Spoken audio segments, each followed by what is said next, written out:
Labrīt! Šis laiks pirms saulgriežiem ir tik skaists, kad viss plaukst un zied. Un ir tāds skaists sākums. Un tad nākas domāt, kā to noturēt, kā turpināties. Par to domājam arī mēs dzīvītē. Es labi atceros, pirms 2 gadiem mēs sarunājāmies ar topošajām un esošajām māmiņām un bērniem, gan no Rīgas, gan Cēsīm, par to, cik svarīgi ir uzturā lietot omega-3 taukskābes. Par to runājām arī ar ārstiem. Ko mēs varam darīt šajā lietā un ko lilkrila eļļa var mums palīdzēt? Interesanti, ka Evija pie mums studijā ciemojās ar saviem 2 bērniņiem mūsu pašā pirmajā raidījumā, kad stāstījām par lilkrila eļļu. Viņi dalījās savā pieredzē, bet tagad viņi jau gaida 4. bērniņu. Bet pirms šodien turpināsim stāstīt par vairogdziedzeru funkciju uzlabošanos un ķermeņa svara samazināšanos lilkrila eļļas ietekmē. Atsauksim atmiņā, ko kādreiz stāstīja Evijas bērnu vecmāte Aija Mikova, kad ciemojāmies pie viņas radību mājā. Es krila eļļu iepazinu ļoti agri.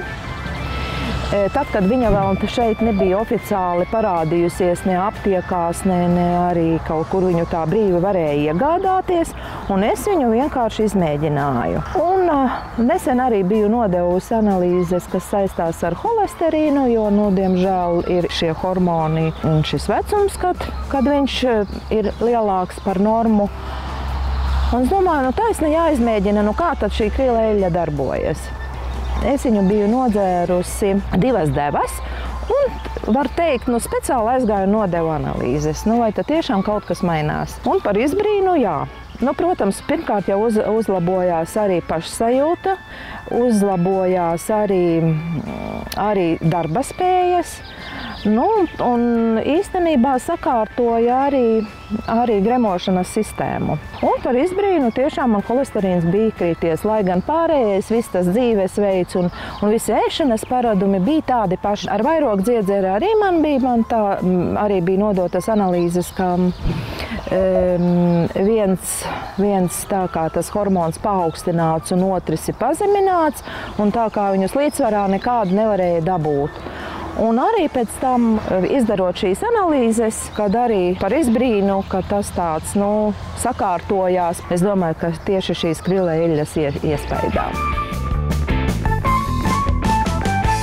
Kad ir runa par vairogdziedzeru un hormoniem, tas izklausās diezgan specifiski. Tāpēc devāmies atbildes meklēt pie speciālista. Doktor, mēs varētu sākt ar tādu īsu ieskatu ābeci. Ko tad nozīmē, kas ir vairogdziedzeris un kādus hormonus tas ražo? Vairogdziedzeris pieder pie iekšējās sekrēcijas dziedzeriem, un atrodas anatomiski kakla priekšpusītē, atgādina tauriņu formu. Vairogdziedzerim ir 2 daivas, labā un kreisā, un savienotāja daiva jeb ismus. Vairogdziedzeris izstrādā 2 svarīgus hormonus – tetrajotironīnu un trijotironīnu. Kāda tad ir vairogdziedzeru funkcija ķermenī? Mēs varētu salīdzināt vairogdziedzeru kā tādu slēdzi, kas pārslēdz vielmaiņu organismā no lēnākas uz ātrāku, no ātrākas uz lēnāku, jo vielmaiņa cilvēka organismam mainās atkarībā no gada laika, atkarībā no fizioloģiskās situācijas. Un tas tāds varētu salīdzināt tiešām kā automašīnā ir slēdzis, kad mēs pārslēdzam ātrumu, gribam savādāk braukt. Tā arī vairogdziedzeris to arī kaut kāda stresa ietekmē droši vien. Jā, tieši tā. Viņš to dara automātiski. Regulē šos te fizioloģiskos mehānismus, bet, diemžēl, reizēm ir tādas situācijas, kad vairogdziedzeris nestrādā kā viņam vajag, un tad veidojās problēmas, hipotireoze vai hipertireoze, kad vairogdziedzeris vai strādā par maz vai par daudz. Kas ir tad, kad viņš strādā par maz? Tie klasiskie simptomi ir tiešām svara pieaugums, trausli mati, trausli nagi, depresīvs noskaņojums, dzīvē trūkst krāsas, mākslinieki varbūt teiktu. Un sievietēm ļoti bieži menstruācija traucējumi, nevar ilgstoši palikt stāvoklī. Un ja vairogdziedzeris strādā pa daudz? Ja pat daudz, tad ir pilnīgi pretēji. Tad ir sirdsdarbība ātrāka, cilvēks var strauji novājēt, bet tas tā īsti par to tā priecāties nevajadzētu, jo tas tāds slimības simptoms varētu būt. Kā jūs varētu komentēt, ka mums tikko bija sižetā redzams, ka, piemēram, lietojot šajā gadījumā krila eļļu, kaut kādā veidā ir notikusi šī līdzsvarošanās hormonu darbības līdzsvarošana. Ir jābūt pietiekoši daudz mikroelementiem, piemēram, selēns, cinks, jods, daudziem vitamīniem, A, E vitamīnam, D vitamīnam. Ja? Un krīleļi vispār satur daudz ko no tā, kas ir vajadzīgs vairogdziedzerim. Augstskābes darbojas gan imunprotektīvi, gan stiprina šūnu membrānu, gan daudz dažādu efektu tiek aprakstīti un daudz dažādu efektu tiek pētīti. Runājot par aptaukošanos, vai hormoni pie tā ir vainīgi, tā mēs varam teikt? Aptaukošanās, ja adipozitāte, ir daudz dažādi iemesli.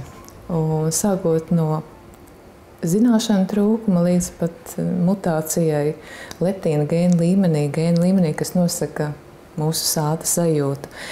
Bet, protams, ir arī daudz endokrīna iemesli, un viens no biežākajiem endokrīnajiem iemesliem ir tā saucamā subklīniskā hipotirioze. Situācija, kad vairogdziedzeres strādā nepietiekoši aktīvi.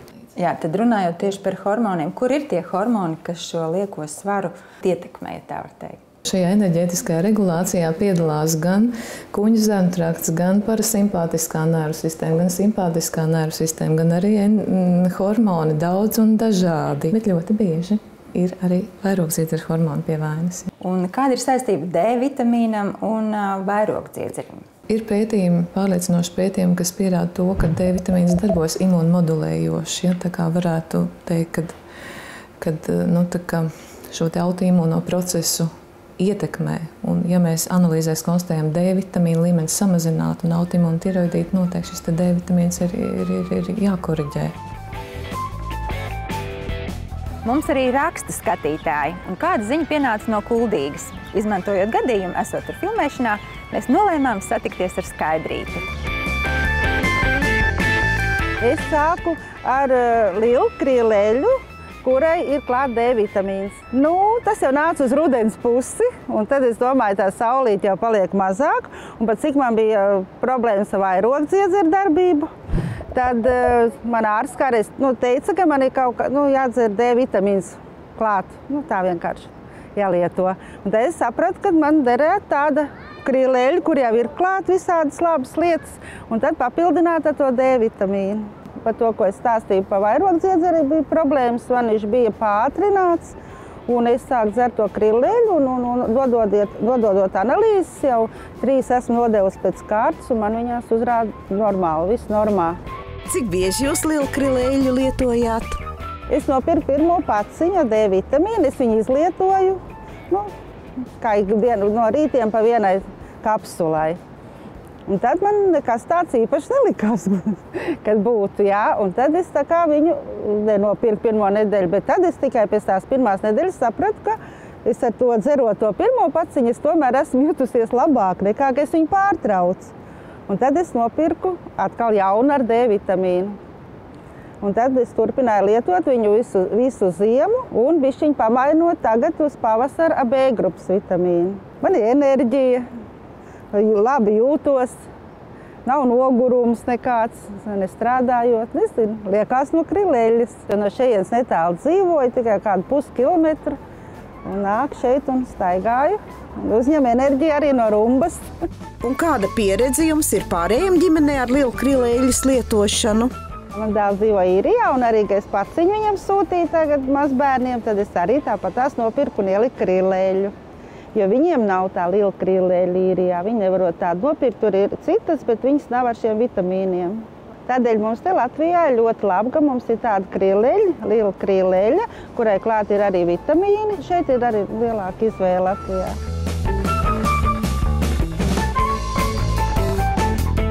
Jā, es domāju, neviena dāma labākajos gados varētu gribēt izskatīties tikpat labi kā Skaidrīte. Bet uz ielas ir redzama liela dažādība, un slaidu cilvēku nav nemaz vairākums. Kā lielkrila eļļa un omega-3 augstskābju lietošana var palīdzēt samazināt svaru? To nolēmām vaicāt uzturzinātniecei Lindai. Viena no tām lietām, kas ir tāda pavisam svaiga, vispār attiecībā uz omega-3 pētījumiem ir tā lieta, kad ir atklāta sakarība starp omega-3 daudzumu organismā un starp mūsu tādu atkarību no kaut kādām garšām. Un vistiešākā sakarība ir tieši atklāta ar omega-3 deficītu un atkarību no saldām garšām. Un tas ir saistīts ar tādu vielu, ko jau arī runāju jau un stāstīju ziemas raidījumos par endokanabinoīdiem. Viņu avots organismā ir omega-6 bagāts uzturs.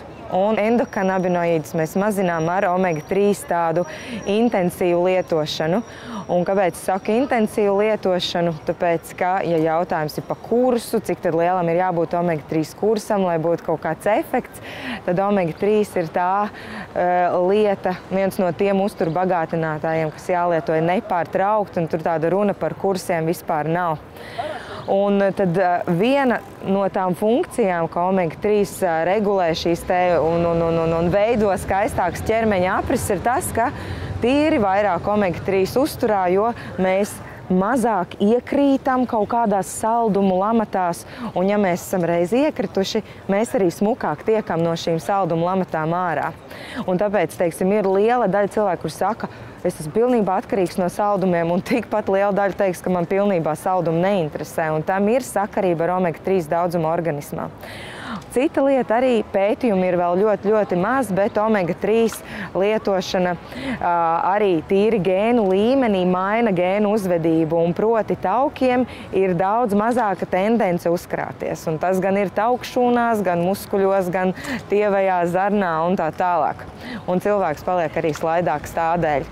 Arī veicinās tauku izmantošanu slodzē un arī vispār tauku kā enerģijas izmantošanu visādām ikdienas aktivitātēm. Bet kāpēc daudzi grib apmierināt savu ēstgribu, piemēram, tieši ar burgeriem? Tā ir šī te saucamā atalgojuma sistēma. To sauc par atalgojuma sistēmu, kas strādā organismā, ka mēs ēdam ne tikai tāpēc, ka mums tur gurkst vēders vai ka tāpēc, ka mēs neesam ilgi ēduši. Mums ir kaut kāds baudījums no ēdiena, un tā ēdiens ir ļoti daudz cilvēku saka, ēdiens ir bauda. Un tīri arī šis te baudījums, šīs moments, cik spēcīgi mums strādā šī atalgojuma sistēma, ir ļoti saistīts ar to, vai mums ir normālā daudzumā omega-3 augstskābes organismā. Kas vēl veicina atkarību no šiem ēdieniem, kad pazūd sāta sajūta? Otra lieta, kāpēc tīri mēs no burgeriem vai no japāņu virtuves dabonam baudījumu, ir, ka tur ir klāt arī tādas vielas, kas veicina atkarību. Piemēram, japāņu ķīniešu virtuvē ir mononātrija glutamāts, un tā arī ir viena no tām vielām, kura tev ļoti, ļoti pieradina. Un kāds būtu secinājums? Kāpēc uztur bagātinātājs ar omega-3 augstskābēm tieši jūras fosfolipīdu formā, kāda ir liela krila eļļa, būtu tik daudz sološs līdzeklis pret aptaukošanos?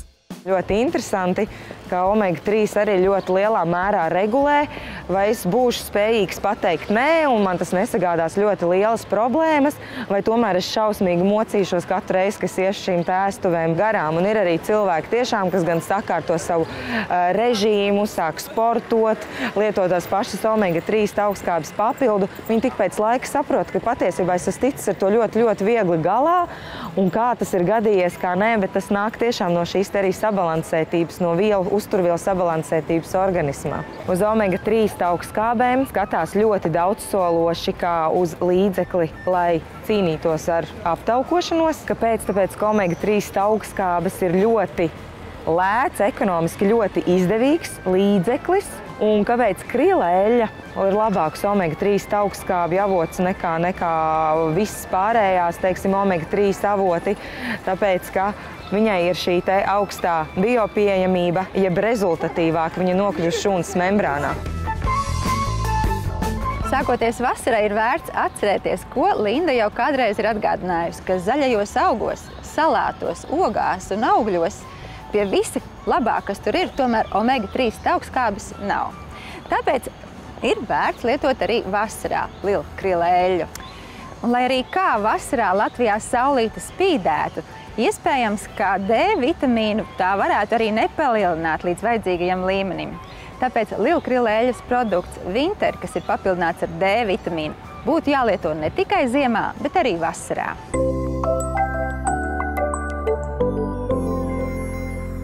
Gada siltajos mēnešos mums tomēr gadās dažādas ķibeles. Piemēram, uguns, kur apdedzināt roku, saulēm nedaudz pārsauļoties.